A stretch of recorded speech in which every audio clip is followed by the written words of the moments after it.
So my name is Ibrahim Mahama. I'm a visual artist from Ghana. I live and work in Tamale. I had my basic education in the south of Ghana and eventually went to high school in the mountains where I started studying art in 2002 to 2005, and then later went to the university. That's the Kwame Nkrumah University of Science and Technology in Kumasi, where I studied painting and sculpture from 2006 till later in 2015 when I started my PhD in the same program. Basically, I am interested in somehow investigating different forms of aesthetics through history. So I've worked with various materials in the last 10 years that somehow come back into building new systems that I hope that eventually would transform art itself and somehow make it a bit more open to the community and societies around where I live.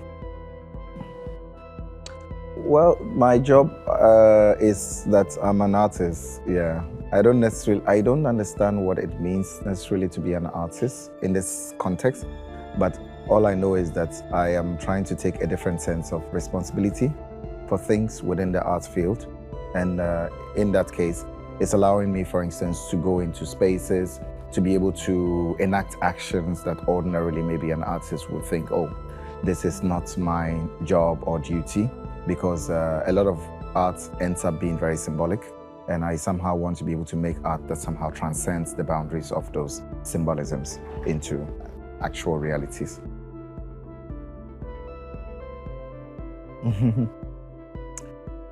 With regards to the number of people I work with and the collaborators, I guess I have many different assistants that I work with.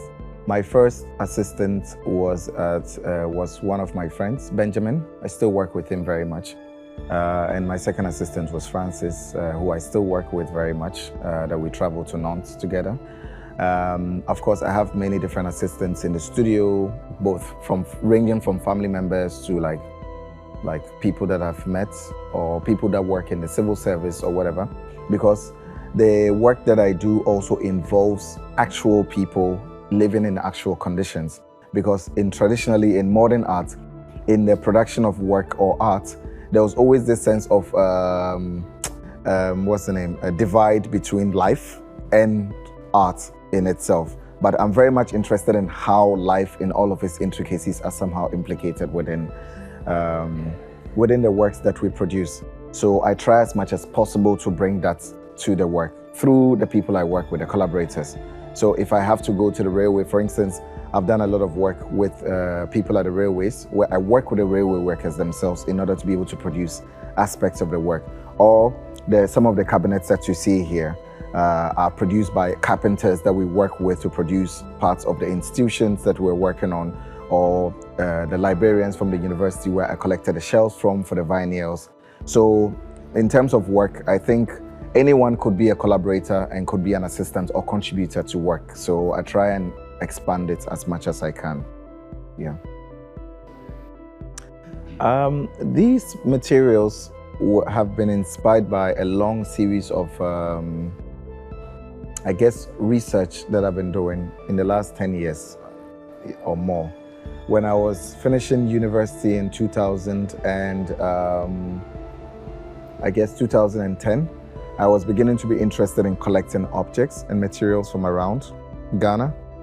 I eventually started going to railway sites, old factories, old buildings from the modernist era, old colonial buildings, some of which I collected a lot of important structures from.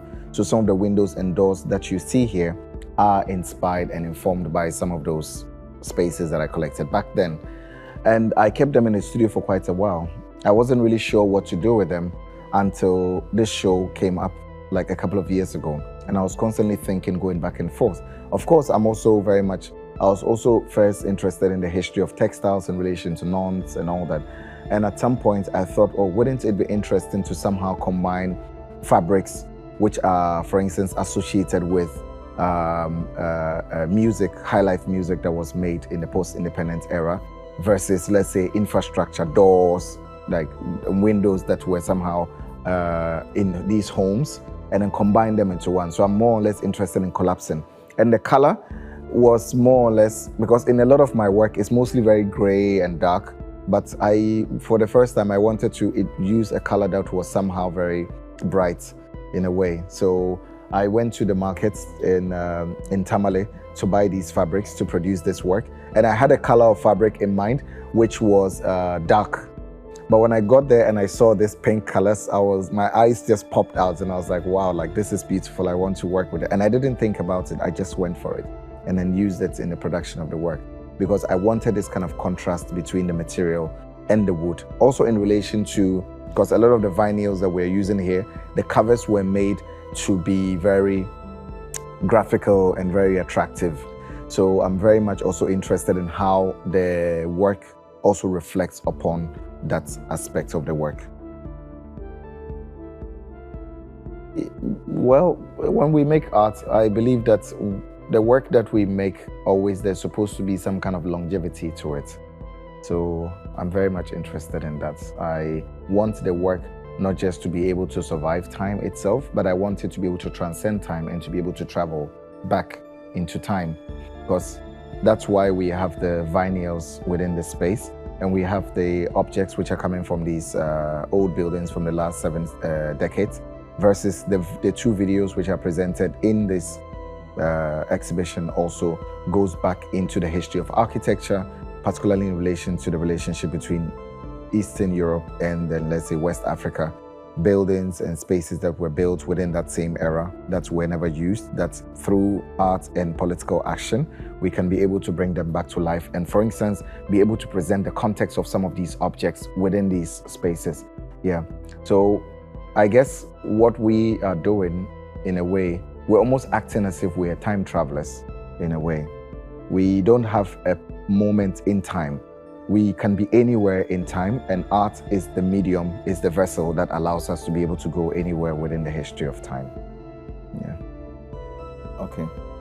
I guess traveling, there are a lot of benefits within it and gains, in a way that it somehow helps to transform your worldview.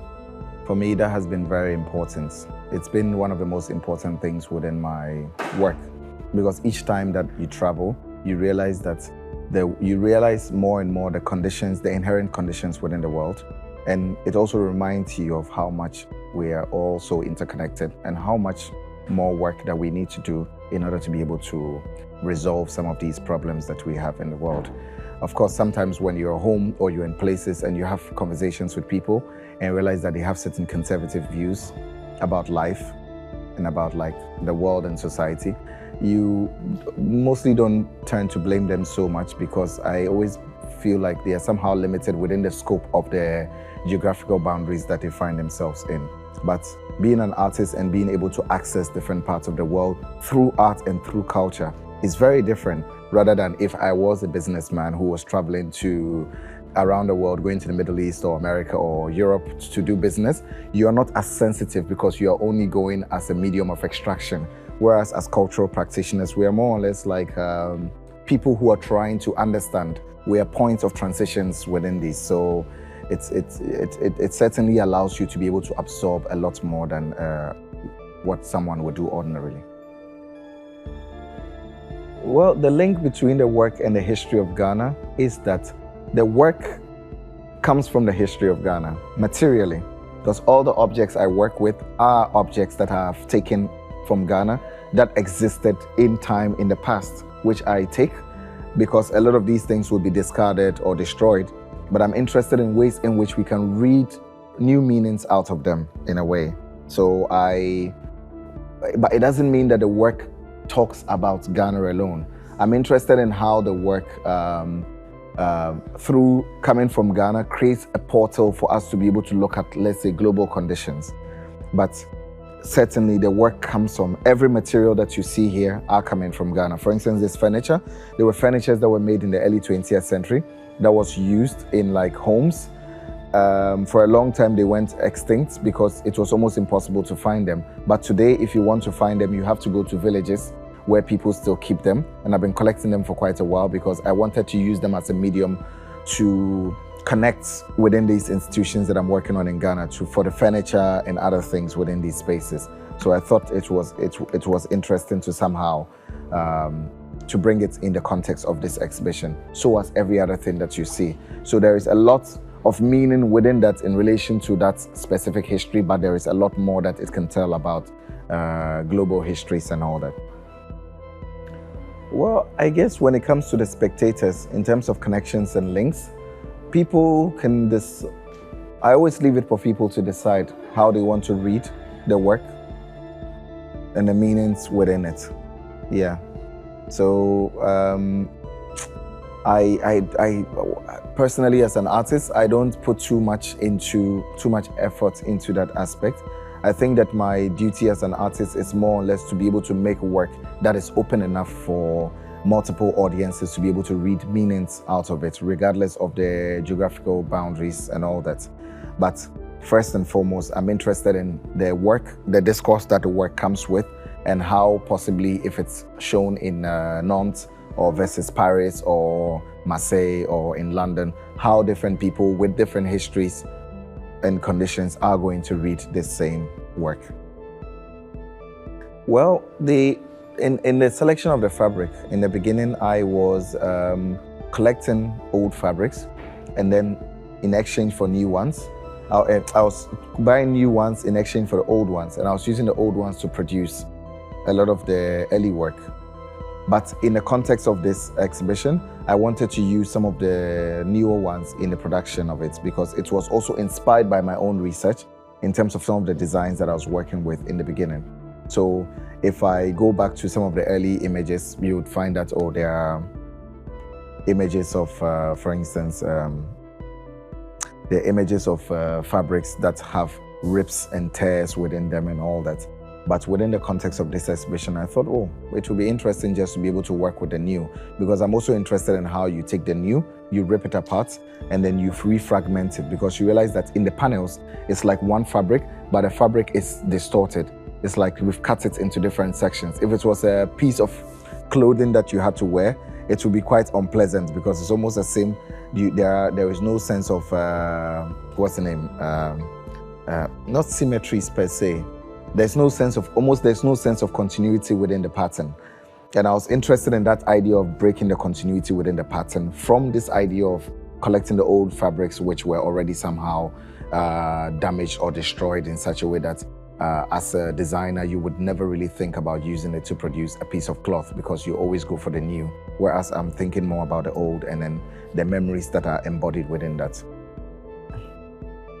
With regards to doing things for the Ghanaian population, I guess my entire work has been based on that. Because I built 3 institutions, still reviving and building spaces, looking into ecosystems and all that. So I guess that my entire life's work has somehow been centered in this idea of being at home and somehow contributing towards the shift in narrative in terms of artistic practice and discourse.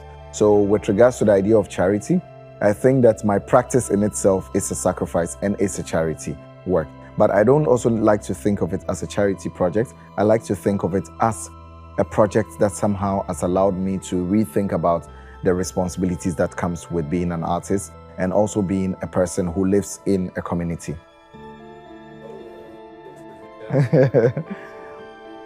Yeah, I don't know. I guess when it comes to memories and symbolisms, they are embedded within the work, within the choices that I make. Like in one of the works, in using like the chicken fabric, inspired fabric with the X within it, in combination with this very one. I think the color also was very important because I wouldn't have combined this fabric with any other, like with these other ones that are a bit more yellowish. I was very much interested in this one in particular. And then, yeah, you have these other ones which also have different types of fabrics with different symbolisms and all that. I think that memory is already absorbed within the objects that I work with. So for me, I think that it somehow speaks for itself. Well, when it comes to art, in terms of being like, because when I was finishing art school, in 2010 in my undergrad. I never imagined that in a couple of years I would be making significant contributions to art in general. But it did happen because I probably was interested in going in a direction that people didn't really think about, or things like that. But for me, it's rather an opportunity to be more responsible and to find ways in which I can even do the work that I'm doing much better, so it can reach a much larger audience. So for me, that's where it's not a pressure necessarily, but it's a way of me to be able to become a lot more responsible, to be able to do things. Well, being an artist is being an artist, but I guess I don't necessarily think of myself just as an artist, but as a cultural practitioner and contributor to cultural discourse in a way. So I like to think of myself more than just an artist. And in the work that I do, I like to influence people beyond the art field. And I would like to produce an audience that are not just inclined with art, but are inclined with life itself. Our lives in themselves are sacrifices. To be alive is a sacrifice. Yeah, you could decide to end it today. Yeah, but I think I was talking about these acts of responsibility within the practice. That is one thing that is very important. Those acts of responsibility, the sacrifices are embedded within it. Like, for instance, deciding to choose to live in Ghana, deciding to do the kind of work that I do. All those things are sacrifices, but I don't like to think that they are just ordinary sacrifices. They are things that I think that are fundamental to practice or work within a given context. So for me, it's just ordinary. Well, my family, interestingly enough, it's not one of those cases where people would say, oh, I had to struggle. No. My family was very supportive of me being an artist, in experimenting, using the house, the compound to do whatever I wanted to do, keeping objects there. Till now, when you go to my house, you realize that there are a lot of old works that I have in our living room and all that. My family has always contained that because they didn't understand what I was doing as an artist, but they had room to allow me to explore. And for me, that was the gift that I had. So now, of course, they see that there are results coming out from it and they're a lot more excited. But for me, I think that the most important part was always the beginning, when no one could tell what the future was about, but yet they gave me room to operate. Yes. Yeah, it's just the work. There's no chances anywhere. I guess everyone has to work. I sometimes think the idea of hard work is overrated, and it somehow doesn't give people that, because chance is also important. Because when I was finishing school, when I was my MFA, just before finishing, I had the opportunity. They were doing this big exhibition in London at the Saatchi Gallery, and of course we had read about the Saatchi Gallery and Charles Saatchi and how they contributed to contemporary art in the early 20th century. And late 21st century and late 20th century. And we were thinking, oh, will we ever be part of this discourse? And then just when I was finishing school, there was a big exhibition which I was invited to. And beyond that, I was invited to Venice. And then it really opened up this way, you know. Of course, I was doing work that seemed to have potential within the period that allowed me to go in there. But imagine if also that did not have happened. Maybe it would have been a different narrative now. So for me, I think that it's important that as artists, first and foremost, we have to put a lot of sacrifices into the craft and into the work. Then when chances or opportunities come along, I think then now it also makes things a lot more easier and smoother. Yeah, I don't have any goals in life. I just live and I work. I don't have expectations, I just live and I work. I try at every point in time to do the best that I think that I can do and offer. And I don't make compromises on that. If I can produce something or do something, make a gesture or an action, and I think that it is not right within me or I don't feel good about it, I will not do it. But if I do it, I also make sure that I go all the way out. And that's how I've lived my life. If I do exhibitions, I think of the exhibitions in relation to other spaces. If I produce in other spaces or other audiences, I think that how is that going to inspire other spaces? So I'm always thinking about one thing in relationship to the other. And I think that there is only so much that we can do. So we just have to keep doing it. We never really find a place of conclusion because we are dealing with a world which is also constantly evolving. So how do we evolve with that concept, and how also do we evolve the people that we are somehow centered within? Yeah. Thank you.